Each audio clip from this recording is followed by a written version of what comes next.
Hey there to our 208 subscribers, our future subscribers, and all the people that secretly watch us without subscribing.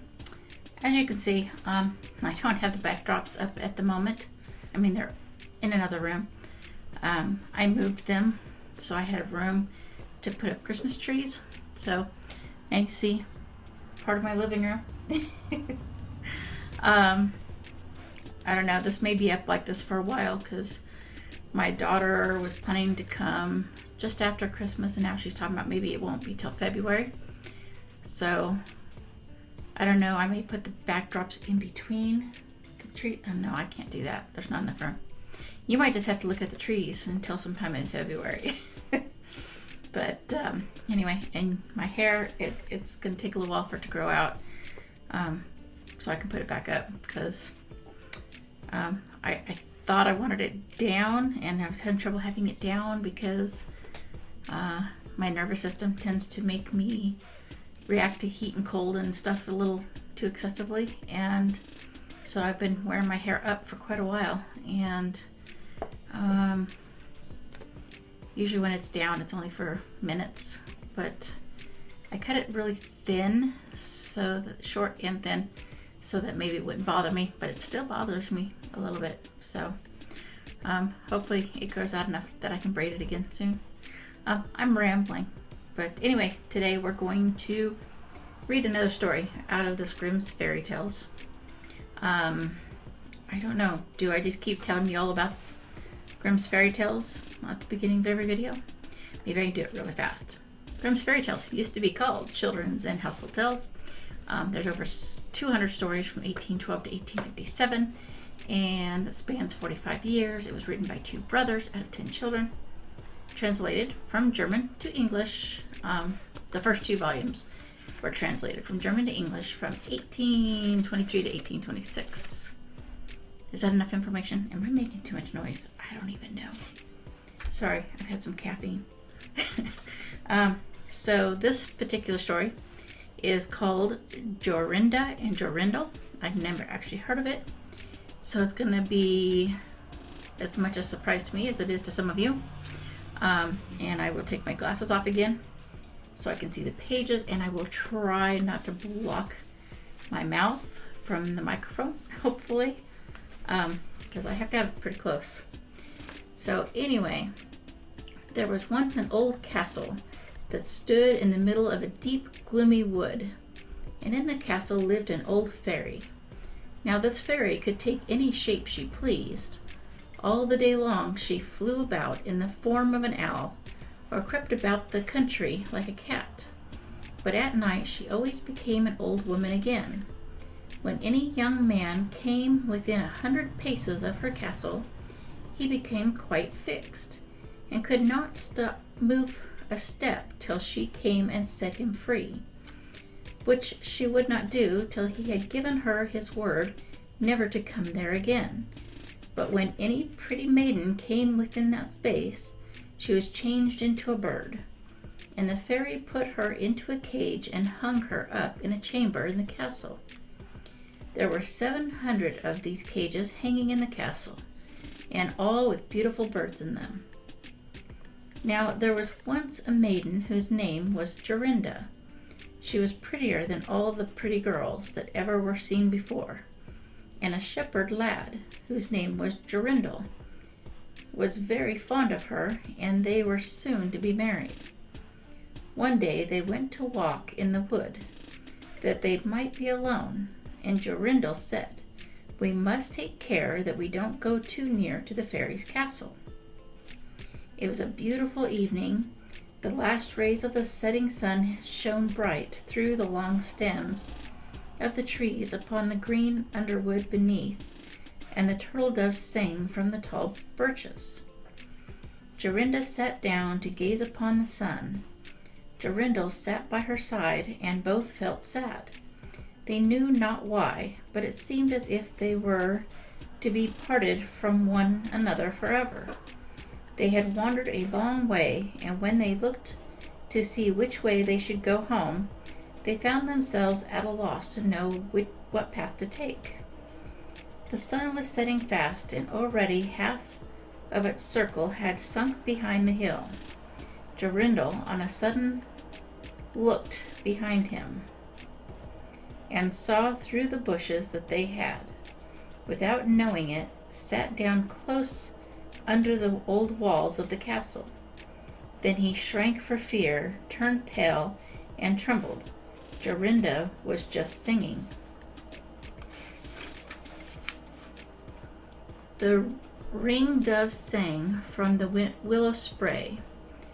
Well-a-day, well-a-day, he mourned for the fate of his darling mate. Well-a-day. When her song stopped suddenly, Jorindel turned to see the reason, and beheld his Jorinda changed into a nightingale, so that her song ended with a mournful jug. An owl with fiery eyes flew 3 times around them, and then 3 times screamed, "To woo, to woo, to woo." Jorindel could not move. He stood fixed as a stone, and could neither weep nor speak, nor stir hand or foot. And now the sun went quite down. The gloomy night came. The owl flew into a bush, and a moment after the old fairy came forth, pale and meager, with staring eyes and a nose and chin that almost met one another. She mumbled something to herself, seized the nightingale, and went away with it in her hand.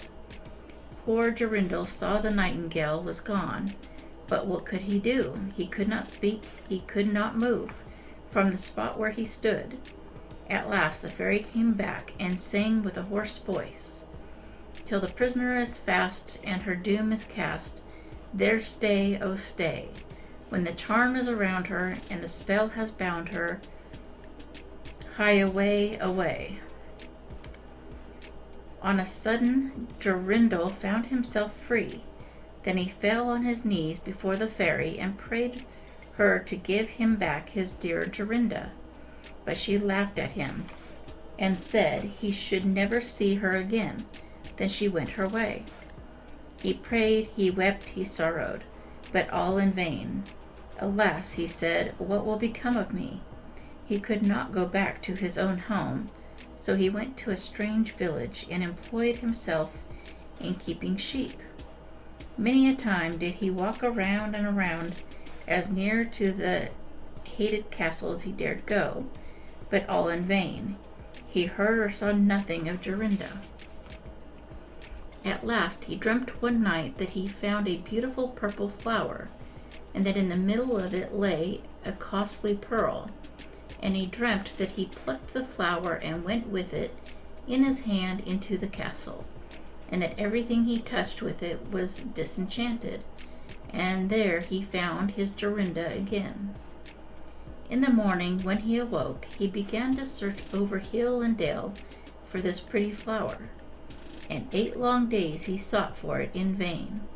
But on the 9th day, early in the morning, he found the beautiful purple flower, and in the middle of it was a large dewdrop, as big as a costly pearl. Then he plucked the flower and set out and traveled day and night till he came again to the castle. He walked nearer than 100 paces to it, and yet he did not become fixed as before, but found that he could go quite close up to the door.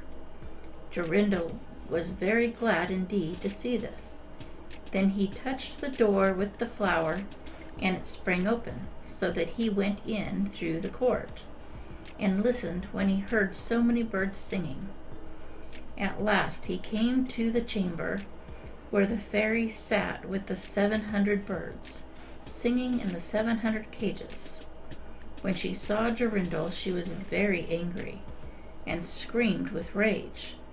But she could not come within 2 yards of him, for the flower he held in his hand was his safeguard. He looked around at the birds, but alas, there were many, many nightingales, and how then should he find out which one was his Jorinda? While he was thinking what to do, he saw the fairy had taken down one of the cages, and was making the best of her way off through the door.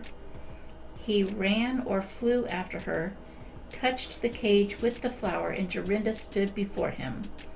and threw her arms around his neck, looking as beautiful as ever, as beautiful as when they walked together in the wood. Then he touched all the other birds with the flower so that they all took their old forms again. And he took Jorinda home, where they were married, and lived happily together for many years. And so did a good many other lads, whose maidens had been forced to sing in the old fairies' cages by themselves much longer than they liked.